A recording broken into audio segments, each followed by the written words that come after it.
போட்டுக்கோங்க. பலகாரம் நல்லா வெந்துட்டுருக்கு. இந்த மாதிரி நல்லா வெந்ததும் எடுத்துக்கலாம். ரொம்ப சிகப்பாக வேக விட்டுறாதீங்க, சாப்பிட நல்லா இருக்காது. இந்த மாதிரி எல்லா மாவையும் நல்லா சின்ன சின்ன உருண்டையாக சுட்டு எடுத்தாச்சு.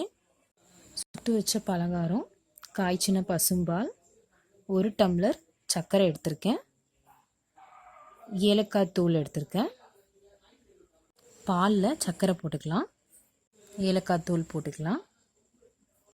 இப்போ இது நல்லா கலக்கிக்கலாம். சர்க்கரை நல்லா கரையட்டும். சர்க்கரை நல்லா கரைஞ்சதும் இப்போ நம்ம சுட்டு வச்ச பலகாரத்தை ஒன்று ஒன்றா பாலில் சேர்த்துக்கலாம்.